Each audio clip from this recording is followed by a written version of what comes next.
My name is Isabella Torres, and I'm 32 years old. 3 weeks before Thanksgiving, my mother called to tell me I wasn't invited to our family dinner because my sister's wealthy boyfriend would be embarrassed by my blue-collar job. A kindergarten teacher, she said, as if the words tasted bitter. Sophia needs to make the right impression. What they didn't know, what none of them knew, was the truth about who I really was. 5 days after that dinner, they showed up at my door, faces pale, demanding answers. The boyfriend? He'd discovered something that changed everything. And my sister's perfect world? It was about to crumble in front of 500 witnesses. Before we continue, please take a moment to like and subscribe, but only if this story truly resonates with you. Share your location and local time if you've ever been the family disappointment. It started with that phone call 3 weeks before Thanksgiving. I'd been teaching kindergarten for 8 years in Queens.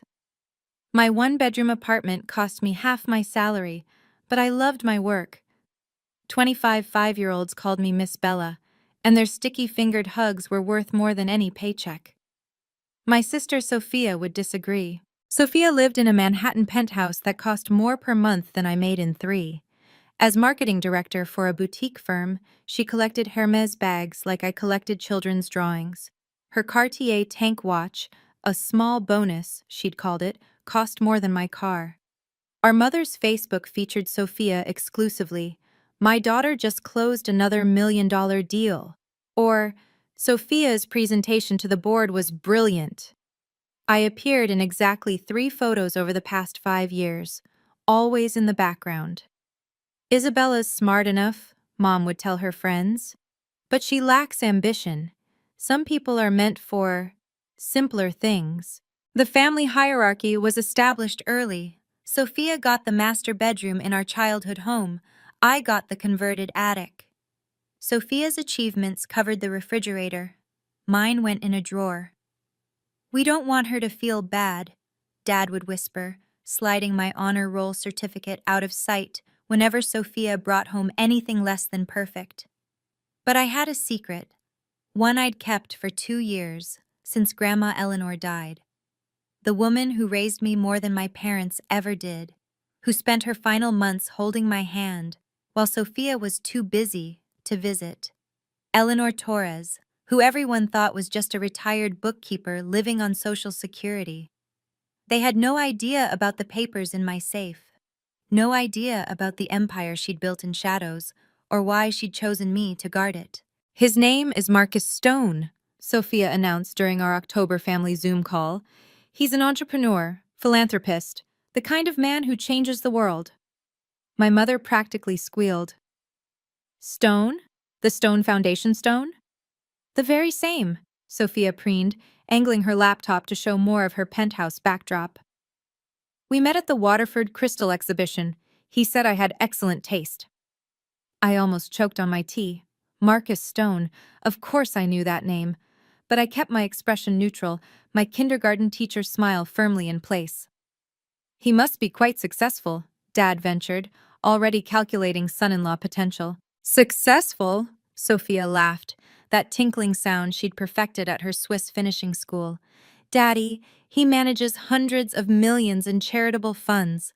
His family's old money, the kind that builds hospital wings." I watched my parents lean closer to their screen, already imagining the wedding at the plaza, the grandchildren in private schools, the family name elevated to heights they'd only dreamed of. "When do we meet him?" Mom asked breathlessly. "Thanksgiving. I want everything perfect. The house, the meal."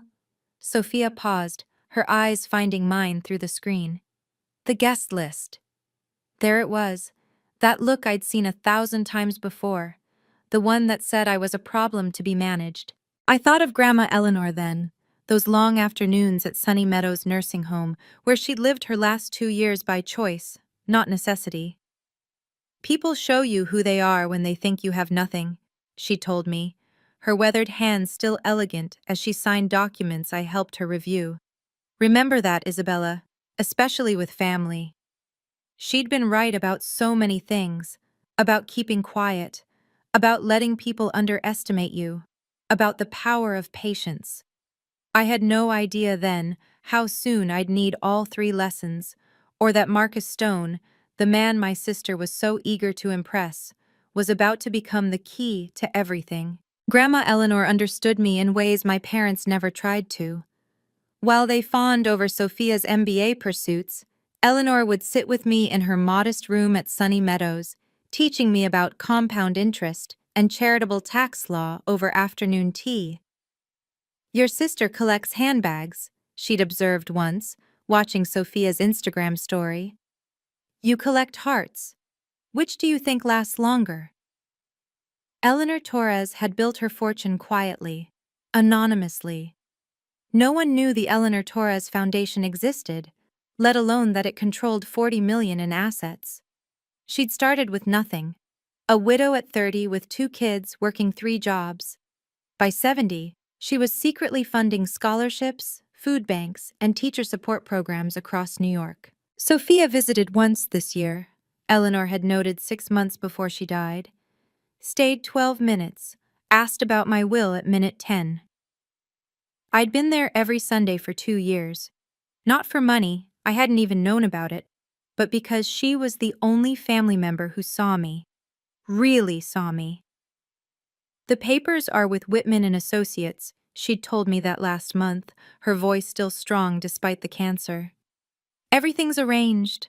Just remember, money amplifies character. It doesn't create it."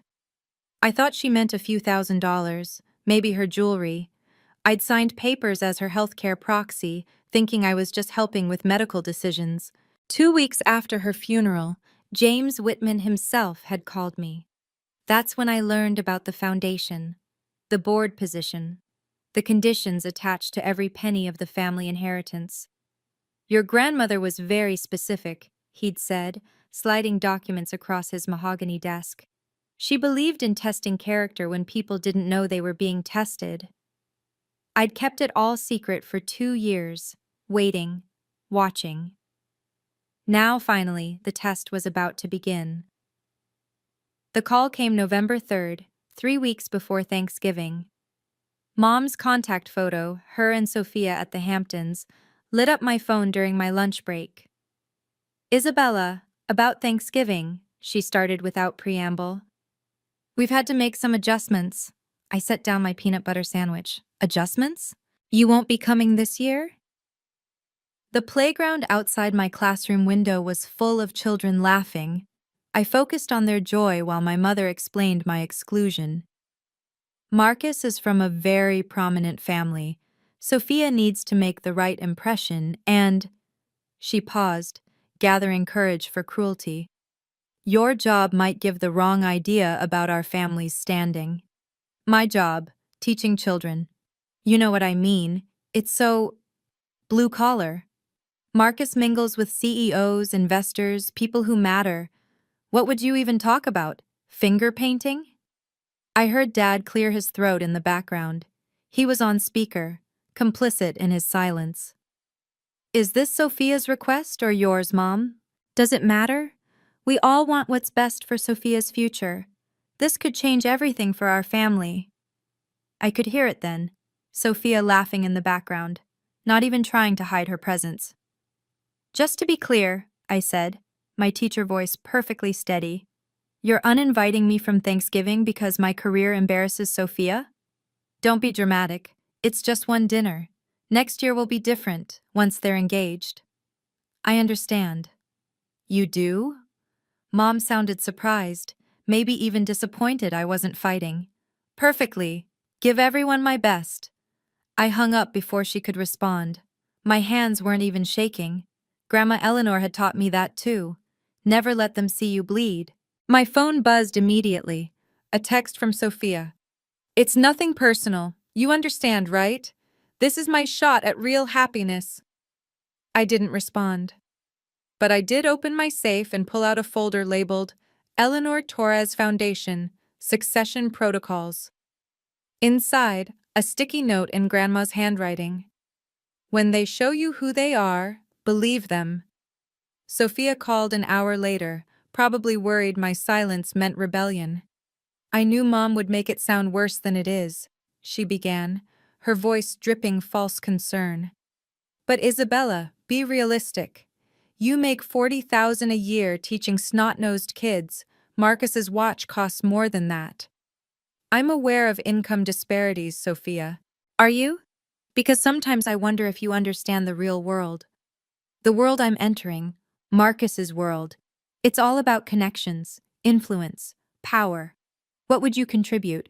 Cute stories about playground drama? I let her talk. Sometimes the best teaching tool is silence. His circle includes Fortune 500 CEOs, ambassadors, people who vacation with senators. And you'd show up in your Target dress, talking about lesson plans and parent-teacher conferences? Can you imagine how that would reflect on me? You're right, I said quietly.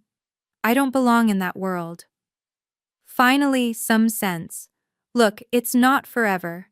Once Marcus and I are married, once I'm established, maybe we can ease you in. Small dinners first. We'll coach you on what to say, what to wear. That's generous. I'm trying to help you, Isabella. This is my chance at real happiness, real success. Don't you want that for me? I want you to be happy, Sophia. Then stay away from Thanksgiving. And Isabella, don't even think about just showing up. I'll have you removed if necessary. The threat hung between us. My baby sister, who I'd walk to school every day, who'd cried in my arms when boys broke her heart, was threatening to have security escort me from our family dinner. Understood, I said. Enjoy your dinner. After she hung up, I opened my laptop and logged into the Foundation's board portal. There it was on the calendar. Annual Gala, November 29th. 3 days after Thanksgiving. 500 guests. Full media coverage. Perfect. I opened my safe that night and spread everything across my kitchen table. The will, the board appointment, the certification of shares. Each document pristine, notarized, indisputable. Eleanor's will was a masterpiece of foresight. The family inheritance, $15 million and 3 properties, came with one unbreakable condition. The beneficiary must demonstrate consistent kindness and refuse to discriminate based on social or economic status. Subsection 7.3 was particularly interesting. Any act of deliberate exclusion of family members based on their profession, income, or social standing will result in immediate forfeiture of all claims. Eleanor had even included examples, such as but not limited to, refusing family invitation due to embarrassment over their honest work. My phone buzzed. An email from James Whitman. Ms. Torres, confirming your attendance at the gala? The board is eager to formally introduce you. I typed back. I'll be there. Please ensure media coverage includes the Foundation's history segment. Of course. Your grandmother's video message will play after your introduction. Video message? I'd almost forgotten. Eleanor had recorded it 6 months before she died, for the right moment, she'd said. I pulled up the Foundation's website, looking at the Board of Directors page. There I was, listed as Chairman of the Board, my photo notably absent at my request. Below my name, appointed by founder Eleanor Torres, 2023. Marcus Stone would know exactly who I was the moment he did his due diligence, if he hadn't already. I thought about calling Sophia, warning her. Then I remembered her words. Don't even think about showing up. Fine, I wouldn't show up to Thanksgiving. But the gala? That was business. I sent one more email, this time to the Foundation's event coordinator. Please add 5 names to the guest list. The Torres family. Send the invitations directly to me. I'll handle delivery personally. My grandmother always said revenge was beneath us. But justice? Justice was everything. If you've ever been excluded by family who thought you weren't good enough, leave a comment. Your story matters, and don't forget to subscribe. The twist coming next will change everything. Thanksgiving arrived gray and drizzling. I ordered Chinese food from Mr. Liu's, orange chicken and lo mein for one. My phone stayed silent until 2 in the afternoon when Sophia's Instagram story appeared. The dining room at my parents' house had been transformed. Crystal glasses I'd never seen, new china with gold edges, fresh orchids as centerpieces. Sophia posed with Marcus, her hand strategically placed to show a diamond tennis bracelet I assumed was new. "Perfect family dinner with my love," her caption read. "Grateful for family who understand what really matters. Hashtag blessed future stones." Marcus looked uncomfortable in the photos. His smile didn't reach his eyes, and in one candid shot, he was staring at an empty chair, my chair, with a furrowed brow. A text came through from Jennifer, my teacher friend. "Saw Sophia's post. Why aren't you in any photos?" "Scheduling conflict," I replied. "On Thanksgiving? Isabella, what really happened?" I didn't answer. Instead, I scrolled through more of Sophia's stories. Mom had posted too. "So proud of my successful daughter and her wonderful boyfriend. The future is bright." 23 comments, all gushing about what a beautiful couple Sophia and Marcus made. My cousin Amy wrote, "Where's Isabella?" Sophia had replied, "She had other plans. You know how dedicated teachers are to their work." Lying came so easily to her. My fortune cookie that night read, "Patience is bitter, but its fruit is sweet." Mr. Liu always did have impeccable timing.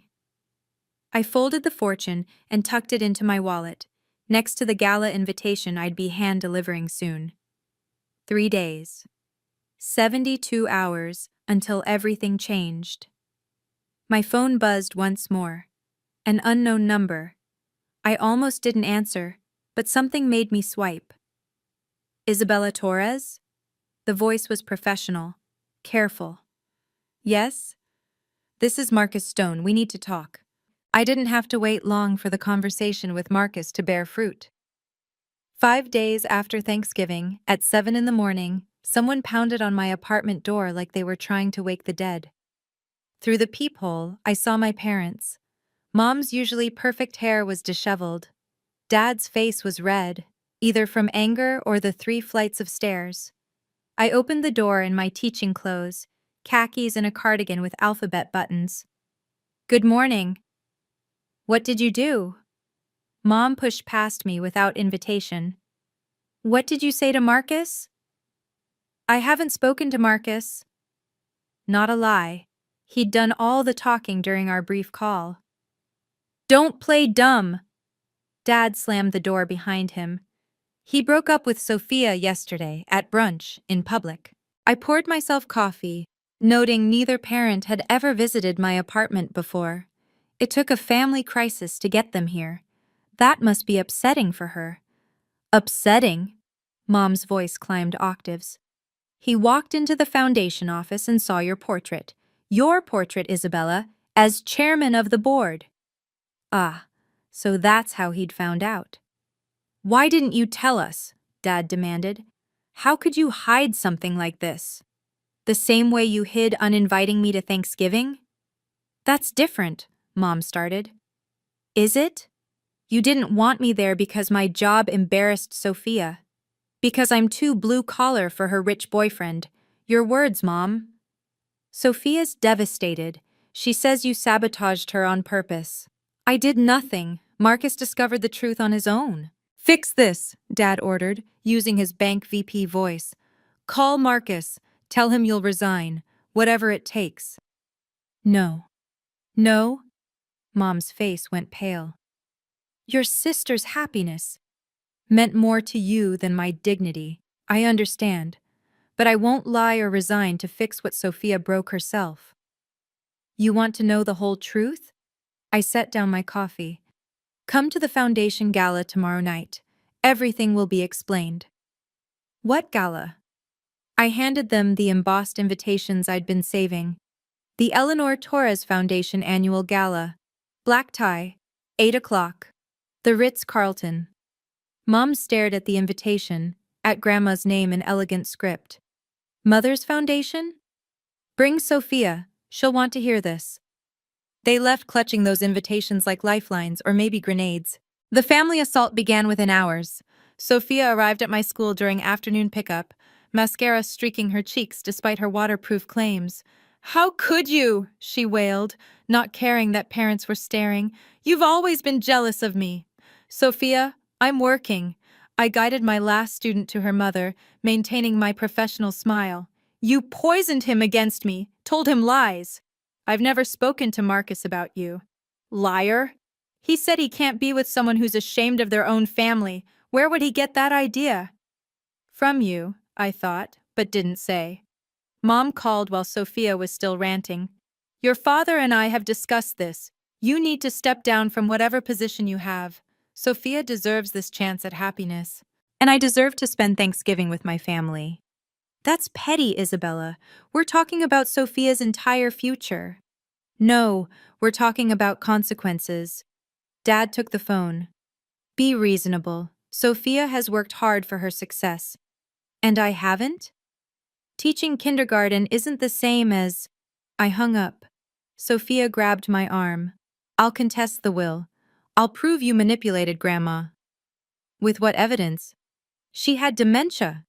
She had cancer. Her mind was perfect until the end. Every document was witnessed by medical professionals. You turned her against me. You visited her once in 2 years, Sophia, for 12 minutes. Her face crumbled then, real tears finally flowing. For a moment, I saw my little sister, the one who used to crawl into my bed during thunderstorms. "Please," she whispered. "I love him." "Then you should have been honest with him." "I'll do anything. Come to the gala tomorrow. Listen to what Grandma had to say. Then we'll see." She left without another word, but I knew she'd be there. The possibility of salvaging her fortune would ensure it. Marcus called that evening. I recognized his voice immediately, measured, thoughtful, nothing like the entitled air Sophia had described. "Ms. Torres, I apologize for the ambush. I needed to understand who you really were." "And?" "Your staff speaks highly of you. 12 teachers mentioned you've personally covered their supply costs. The principal says you volunteer every weekend for the breakfast program." "That's my job." "No, that's your character. Which makes me wonder why Sophia told me you were unemployed, living off family money." I said nothing. Sometimes silence is the most honest response. "She said you were bitter about her success," he continued, "that you'd been institutionalized for depression, that the family had to exclude you from events because you caused scenes." Each lie was a small knife. I'd had no idea how thoroughly she'd erased me. "When I saw your portrait at the foundation, your grandmother's foundation, I realized I'd been deceived, but I need to know why you didn't tell me yourself." "Would you have believed me? Or would you have thought I was the jealous sister Sophia described?" A long pause. "You wanted me to discover it myself. I wanted you to know who you were really dating, someone who could erase her own sister for social gain. She's been calling me non-stop, begging for another chance, saying you've poisoned her family against her. I've done nothing except exist inconveniently. Will you be at the gala?" "I'm the chairman. I have to give a speech." "Sophia will be there. She's desperate to maintain her connection to the foundation's donors." "I know. This will destroy her professionally." "No, Mr. Stone, she destroyed herself. I'm just refusing to hide it anymore." He was quiet for a moment. "Your grandmother must have been remarkable." "She was, and she believed in accountability." "I'll see you tomorrow night, Ms. Torres." "Marcus, bring your board members. They should hear this too." After he hung up, I pulled out my speech notes. 24 hours until truth met consequences. At midnight, my doorbell rang. Through the peephole, Sophia stood in designer sweats, her face puffy but determined. "We need to talk," she said when I opened the door. I let her in. She'd never visited before, and I watched her take in my modest space, the teaching awards on the walls, the student artwork, the photos of Grandma Eleanor and me. "Nice place," she said, her tone suggesting otherwise. "Very you." "What do you want, Sophia?" Her demeanor shifted, tears evaporating. "I know about the inheritance." "What inheritance?" "Don't play dumb. 15 million, the properties. It's all in the will, isn't it?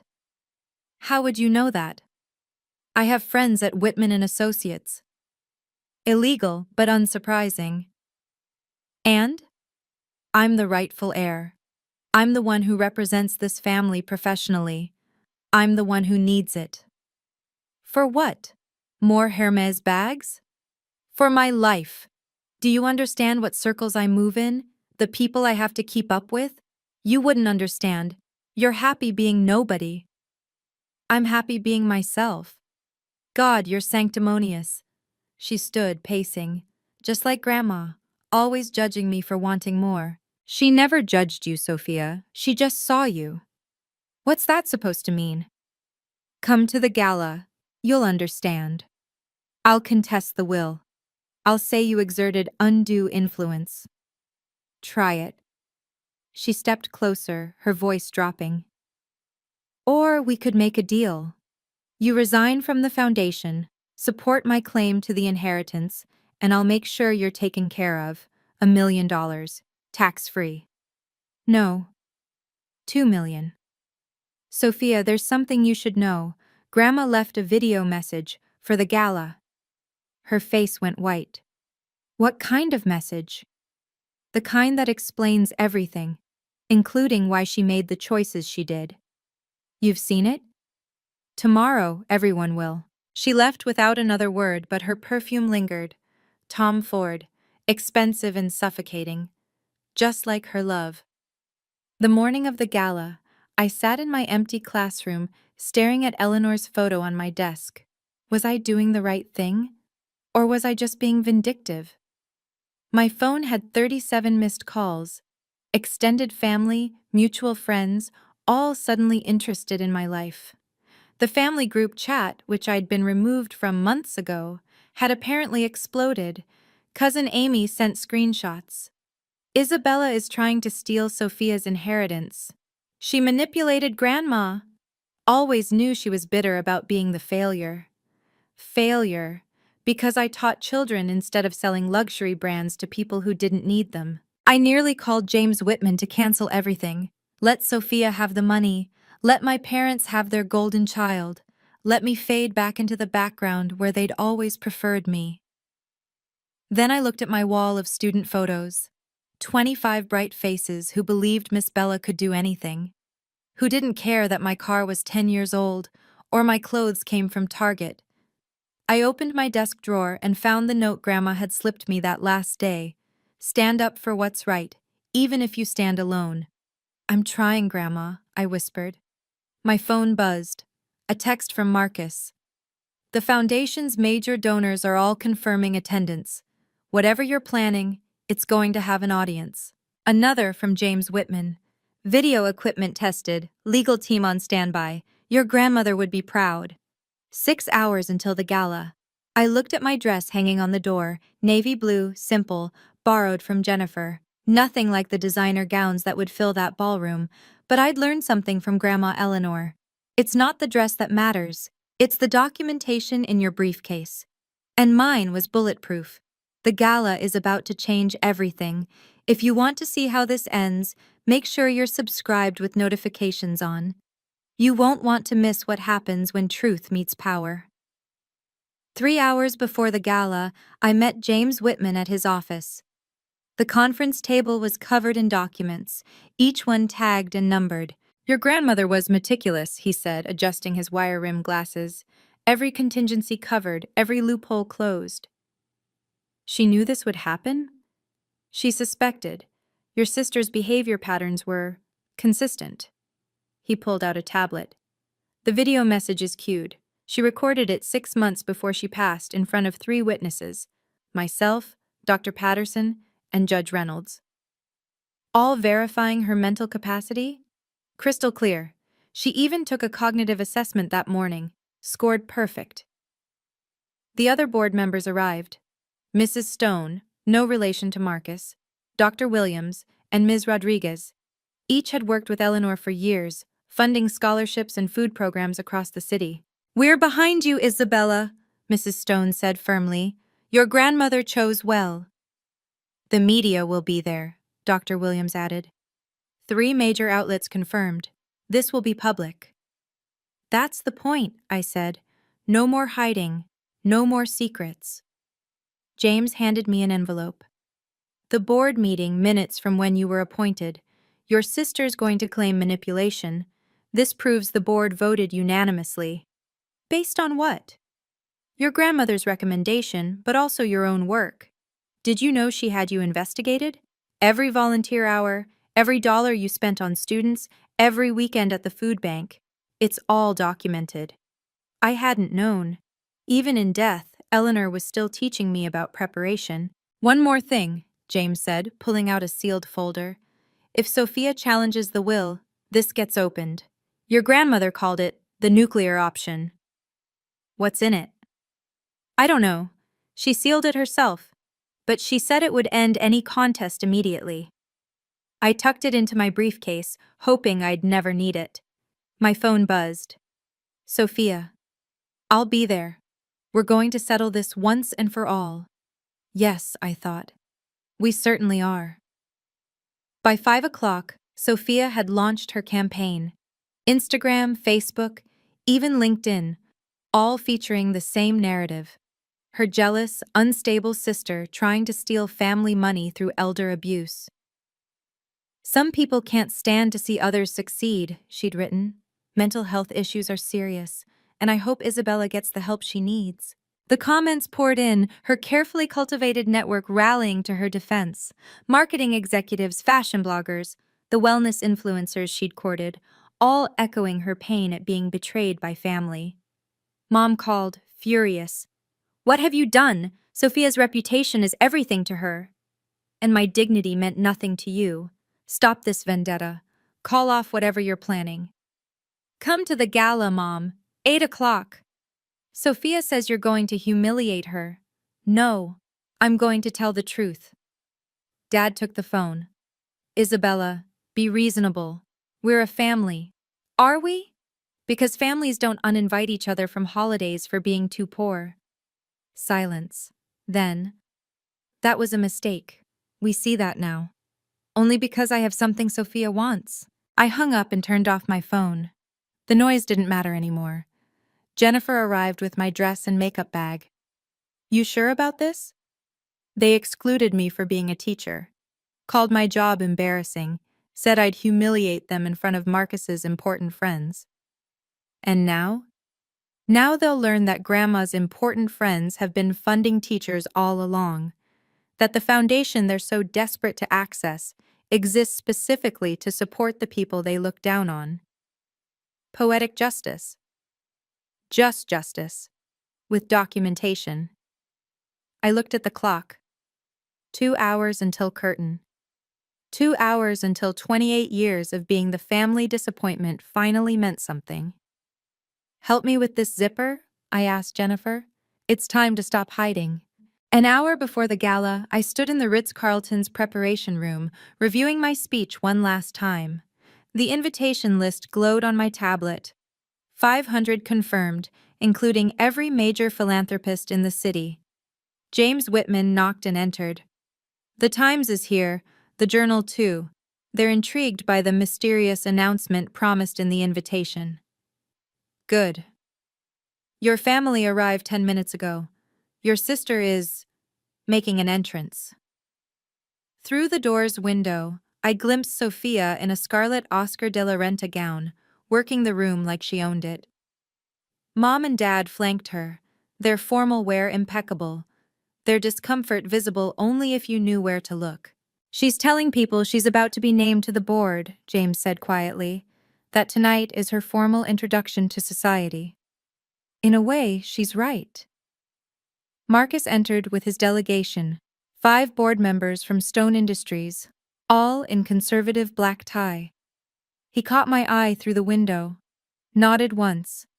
His face gave nothing away. Ms. Torres?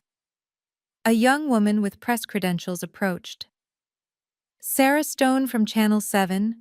We heard there's a major announcement about the Torres family legacy? At 9 o'clock sharp. Can you give us a preview? My grandmother believed in transparency. Tonight, we honor that belief. She scribbled notes, hungry for more. I gave her nothing. My phone, finally turned back on, showed 47 messages. I deleted them all unread except one from Marcus. Whatever happens tonight, your grandmother would be proud. James handed me the remote for the presentation screen. The video is cued, just press play when you're ready. I looked at my reflection in the mirror. Navy dress, simple pearls, teaching award pin on my lapel, my own small rebellion. Not the designer gown they'd expect from new money, but exactly what Eleanor would have chosen. Let's go, I told James. It's time to let the documents speak. The Ritz-Carlton ballroom glittered like a jewelry box. Crystal chandeliers cast rainbow patterns across 500 guests in their finest attire. Servers circulated with champagne. Cristal, I noticed, remembering how Sophia had once mocked my preference for Prosecco. I entered through the side door, avoiding the main entrance where Sophia held court. She'd positioned herself near the foundation's banner, gesturing animatedly to a cluster of donors, no doubt spinning her narrative of family legacy and her rightful place in it. Isabella! Mrs. Stone, the board member, not Marcus's relative, embraced me warmly. Your grandmother would love this, her first public gala. Eleanor had always insisted on anonymity, funding quietly, never seeking recognition. Tonight would have horrified and amused her in equal measure. Isabella Torres? A silver-haired woman approached. I'm Margaret Vanderbilt. Your grandmother funded my literacy program for 10 years. I never got to thank her. Before I could respond, others surrounded me. Teachers whose classrooms Eleanor had supplied. Food bank directors she'd kept afloat. Scholarship recipients now running their own nonprofits. None of them had known their benefactor's name until the invitations arrived. Across the room, I watched my parents notice the attention I was receiving. Mom's face went from confused to alarmed. She whispered urgently to Sophia, who spun around, her scarlet dress flaring dramatically. Our eyes met across the sea of evening wear. For a moment, I saw fear flicker across her face. Then she lifted her chin, that Torres pride Grandma always said would be our downfall, and started pushing through the crowd toward me. Ladies and gentlemen, the MC announced, dinner is served. Please find your seats. I'd arranged the seating myself. Sophia at table 1, naturally, right in front of the podium, with perfect view of the presentation screen. Mom and Dad beside her. Marcus at table 2 with his board. The press scattered strategically throughout. As I took my seat at the head table, I felt the weight of 500 curious gazes. They'd come expecting standard charity speeches and polite applause. They were about to witness something far more interesting, the public unraveling of a family's carefully constructed facade. Dinner was served, filet mignon that Sophia barely touched, too busy working the room between courses. She'd managed to charm half her table, her laugh carrying across the ballroom as she told stories about growing up with Grandma Eleanor and learning philanthropy at her knee. I ate quietly, watching her perform. She was good, I'd give her that. Every gesture calculated, every anecdote designed to establish her as Eleanor's spiritual heir. As dessert arrived, Sophia made her move. She stood, tapping her champagne glass with a spoon until the room quieted. I'm sorry to interrupt, she said, her voice carrying perfectly, all those presentation skills on display. But I simply can't wait any longer to share something wonderful. The MC looked confused, checking his program. This wasn't scheduled. As many of you know, I'm Sophia Torres, Eleanor Torres's granddaughter. She paused for effect. And I'm thrilled to announce that I'll be taking a leadership role in the foundation, working alongside my dear friend Marcus Stone to expand our mission. Marcus stood abruptly. Sophia, that's not... Oh, Marcus, always so modest, she laughed, that tinkling sound that probably charmed boardrooms. Everyone, Marcus and I have been planning incredible initiatives. The future of the Eleanor Torres Foundation will be discussed by its actual board, Marcus said firmly. And we're not together, Sophia. I made that clear. The room buzzed. Cameras that had been discreetly recording suddenly became obvious, reporters leaning forward. Sophia's composure cracked. "This is just a misunderstanding. My sister—" She pointed at me, her manicured fingers shaking. "She's manipulated everyone. She's not who you think she is." "Security?" James Whitman said quietly into his phone. "No," Sophia's voice rose. "You need to know the truth. Isabella is a nobody, a kindergarten teacher who makes nothing, contributes nothing. She tricked our grandmother, isolated her, stole—" Two security guards approached, but I stood, raising my hand. "Let her finish." The room went silent. "Go ahead, Sophia," I said, my teacher voice calm and clear. "Tell everyone exactly what you think of me, and my job. Don't hold back." She took the bait, of course. She always did. "You're an embarrassment," she spat. 40,000 a year, driving that ancient Honda, shopping at Target. You're everything our family isn't supposed to be." "And what," I asked quietly, "is our family supposed to be?" I walked to the podium with measured steps, my borrowed heels clicking against marble. 500 faces turned to follow my movement. The cameras tracked me. Sophia stood frozen at her table, her scarlet dress now looking more like a warning flag than high fashion. "Thank you, Sophia," I said into the microphone. "That was perfect timing." I clicked the remote. The foundation's logo appeared on the massive screen behind me. "Good evening. I'm Isabella Torres, chairman of the board of the Eleanor Torres Foundation. For those who don't know me, which is most of you, I teach kindergarten at PS 47 in Queens." A murmur rippled through the crowd. The contrast between my simple introduction and Sophia's grandiose claims couldn't have been starker. My grandmother, Eleanor Torres, built this foundation over 40 years. She worked 3 jobs as a young widow, invested every spare penny, and quietly accumulated enough wealth to change thousands of lives. She never sought recognition, never wanted galas like this. I clicked again. Photos appeared. Eleanor at food banks, in classrooms, at community centers, always in the background, always anonymous. But tonight, we break that tradition, because Eleanor left us one final lesson about what really matters. Mom grabbed Sophia's arm, trying to pull her down to her seat. Sophia shook her off, her face flushed with rage and champagne. "Before we continue," I said, looking directly at my sister, "I should mention that 3 days ago, I wasn't supposed to be here. I was uninvited from my family's Thanksgiving dinner because my profession would embarrass my sister in front of her boyfriend." Gasps. The cameras swung between Sophia and me. "The boyfriend she mentioned? Marcus Stone, who's here tonight as one of our major donors. Marcus, would you mind confirming what Sophia told you about me?" Marcus stood slowly. "She said Isabella was unemployed, living off family money, that she'd been institutionalized, that the family had to exclude her from events because she was unstable." The room erupted. Sophia screamed something unintelligible. "Now," I said, clicking the remote again, "let's hear what Eleanor Torres had to say about all of this." Eleanor's face filled the screen. She sat in James Whitman's office, looking directly at the camera with those sharp eyes that had never missed anything. The timestamp showed 6 months before her death. "If you're watching this," Eleanor's recorded voice filled the ballroom, "then something has happened that requires absolute clarity about my wishes." The room was silent except for the soft whir of cameras. "I am Eleanor Marie Torres, of sound mind and body, as verified by the 3 witnesses present." The camera panned to show James Whitman, Dr. Patterson, and Judge Reynolds. "This recording concerns my estate and the conditions attached to it." I watched my parents' faces drain of color. They'd had no idea this existed.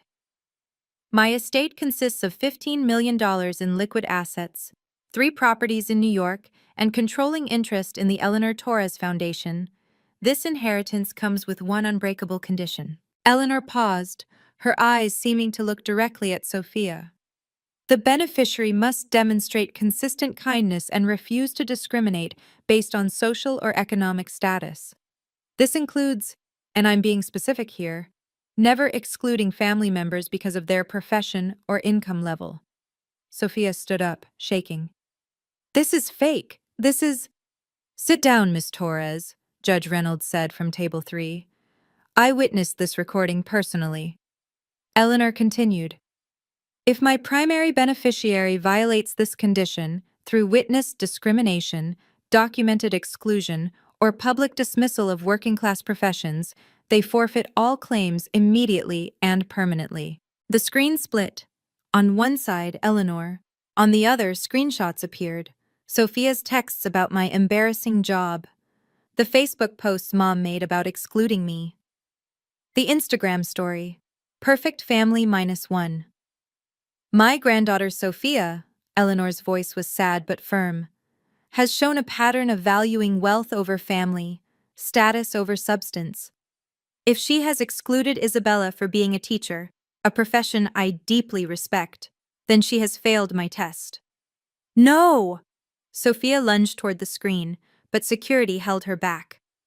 The inheritance transfers immediately to the secondary beneficiary, Isabella Marie Torres, who has spent 8 years teaching children, every weekend volunteering, and never once boasting about her connection to this foundation. The room exploded. Cameras flashed. Reporters shouted questions. But Eleanor wasn't done. James Whitman took the podium as Eleanor's image froze on screen.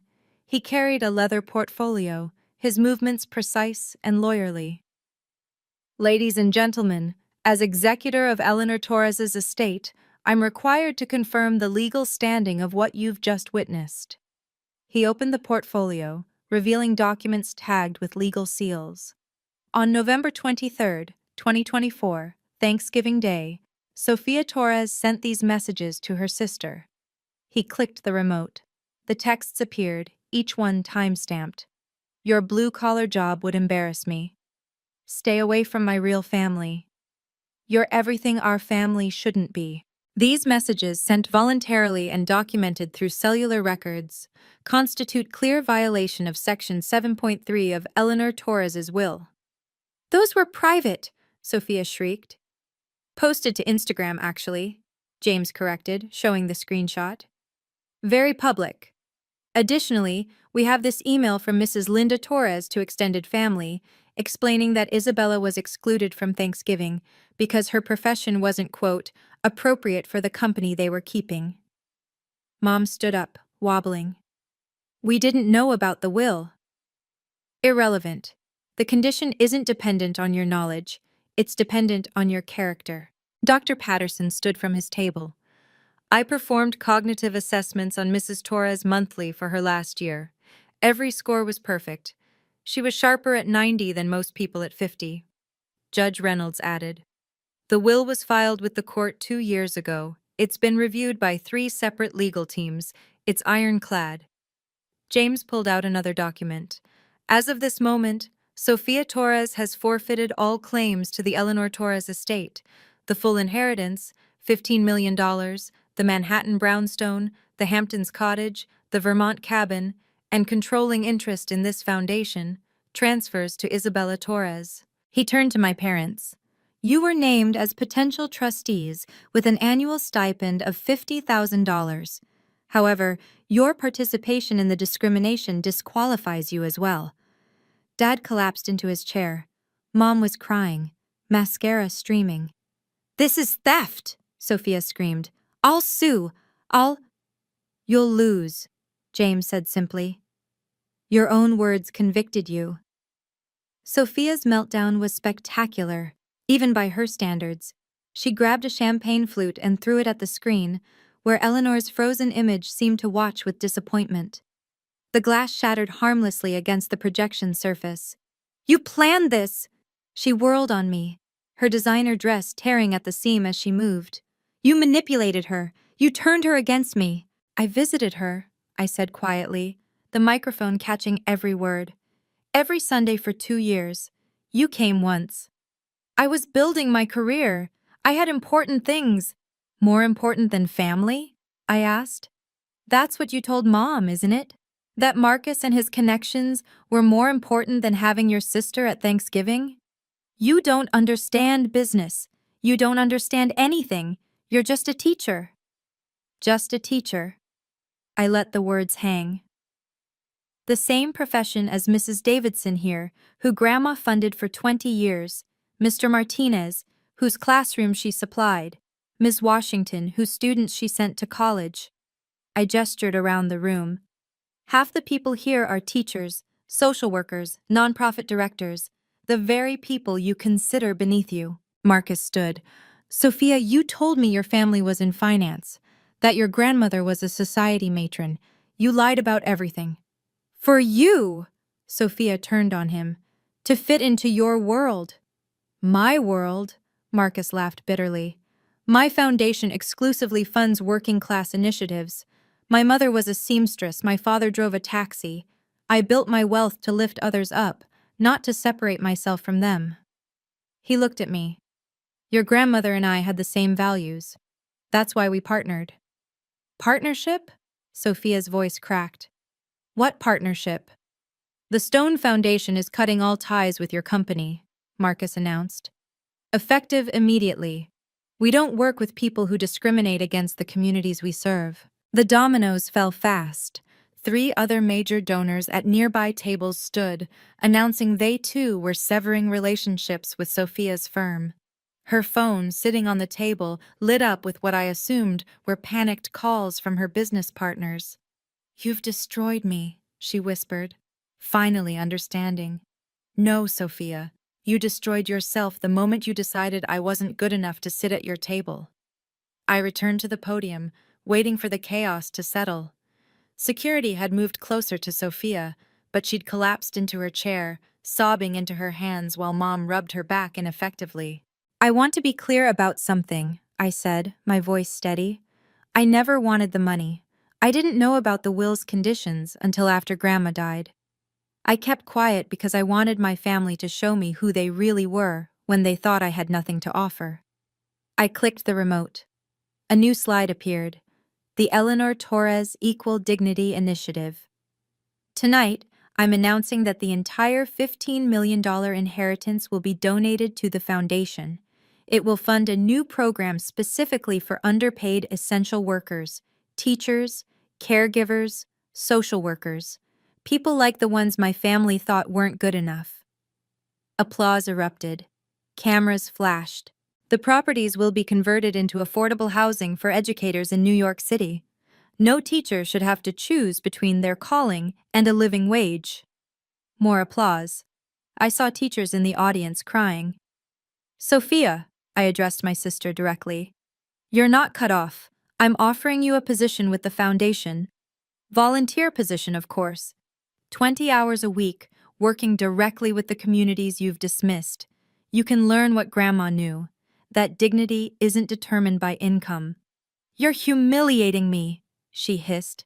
No, I'm offering you redemption. The same chance Grandma gave me every Sunday when she taught me that wealth without compassion is just greed with better accessories. I turned to my parents. The offer extends to you both. Family therapy is non-negotiable if you want any relationship with me going forward. Respect isn't optional anymore. Dad nodded slowly, understanding. Mom was still staring at Sophia like she was seeing her for the first time.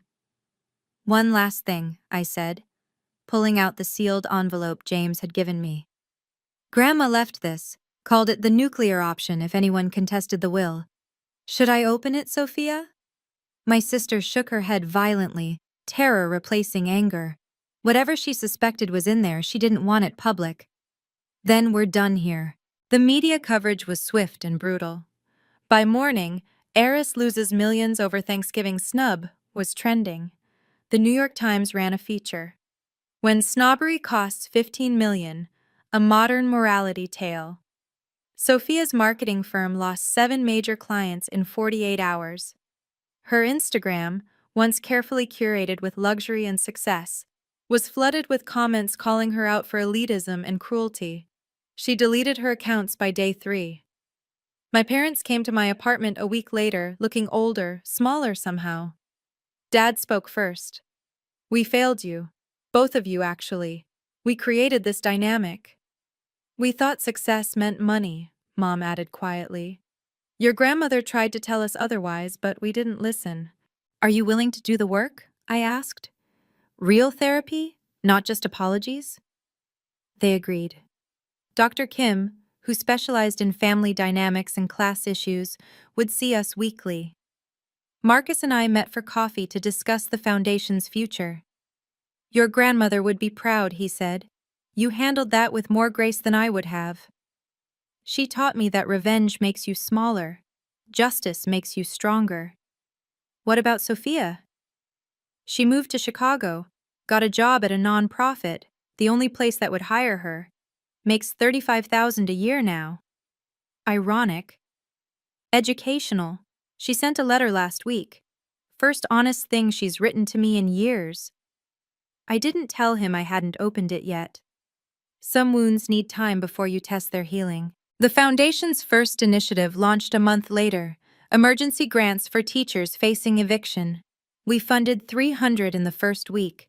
Each thank you letter went into a folder labeled Why This Matters, my answer to anyone who questioned the value of blue-collar work. The Times did a follow-up story 6 months later. They photographed me in my kindergarten classroom, surrounded by 5-year-olds during story time. The headline read, "The Billionaire Teacher Who Gave It All Away." But the photo caption was my favorite. Isabella Torres, chairman of the Eleanor Torres Foundation, teaching her students about kindness. Her grandmother's greatest lesson, she says, was that dignity isn't measured in dollars. Sophia saw it. I know because she texted, "Grandma would choose you all over again." She chose both of us, I replied. You just haven't accepted the lesson yet. 6 months after the gala, I still taught kindergarten. My classroom hadn't changed much. Same alphabet posters, same reading corner, same circle time rug. But everything else had transformed. The foundation had distributed $4 million in emergency grants to teachers, funded 50 classroom renovations, and launched a program providing free supplies to any educator who asked. No paperwork, no justification needed. Eleanor would have loved the simplicity. PS 47 received a $2 million grant for infrastructure and resources. My principal cried when I handed her the check. Your grandmother never forgot us, she said. I didn't correct her assumption that Eleanor had planned this. In a way, she had. My parents were in therapy, making slow progress. Mom had stopped mentioning Sophia's past success entirely, focusing instead on small conversations about the present. Dad volunteered at the Foundation's weekend programs, teaching financial literacy to immigrant families. Penance, he called it. Marcus and I became unexpected allies. The Stone Foundation partnered with ours for a nationwide initiative supporting working-class families. We kept it professional, though I sometimes caught him looking at me with something like regret for what might have been if we'd met differently. Time magazine named me Philanthropist of the Year. I wore the same navy dress from the gala to the photo shoot. The interviewer asked why I still taught when I could do bigger things. 25 5-year-olds trust me to teach them to read, I said. There's nothing bigger than that. The article mentioned Sophia once, noting she'd declined to comment. What they didn't know was that she'd started volunteering at a Chicago food bank, 20 hours a week, just like I'd suggested. The director, an old friend of Eleanor's, sent me updates. She's learning, she wrote. Slowly, but she's learning. I kept Eleanor's photo on my desk, next to the crayon drawings and construction paper cards. Sometimes, during quiet moments, I'd tell her about the lives we were changing. You were right, Grandma, I'd whisper. Standing up for what's right is lonely at first, but eventually, the right people stand with you. A year after that Thanksgiving exclusion, I finally opened Sophia's letter. She'd written it in purple ink, the same color she'd used for notes when we were kids, before money and status poisoned everything. Isabella, it began. I used to think Grandma chose wrong, that you'd manipulated her into giving you everything. But I work at a food bank now, making less than you do. And yesterday, a woman cried because we gave her groceries without making her prove she deserved them. I think I finally understand what Grandma saw, what you both saw. That dignity isn't something you earn or buy. It's something you recognize in everyone, or you don't have it yourself. She didn't ask for forgiveness, didn't suggest reconciliation, just acknowledged the truth we'd both always known, but only one of us had accepted. I folded the letter, placed it in Eleanor's folder, the one with all the important documents. Not the legal ones, but the human ones. The thank you notes from teachers, the drawings from students, the photos of families in the houses we'd converted from my inheritance properties. Looking back, I could have handled Thanksgiving differently, could have fought to be included, begged for my place at the table, could have revealed my position earlier, used it as leverage for respect. But Eleanor taught me that respect earned through power isn't respect at all. It's fear dressed in nicer clothes. The family that excluded me for being just a teacher learned that their values were bankruptcy dressed in designer labels. The inheritance they lost was never really about money. It was about understanding that the woman serving your coffee deserves the same dignity as the one buying the coffee shop. Your worth isn't negotiable. It doesn't increase with your salary or decrease with someone's opinion. Stand firm in that knowledge, even if you stand alone. Especially then. Thank you for listening to my story. This is Isabella Torres, reminding you that you are enough, exactly as you are. Your job doesn't define your worth. Your family's opinion doesn't determine your value. And sometimes, the best inheritance you can receive is the knowledge that you don't need anyone else's validation to know your own dignity. Until next time,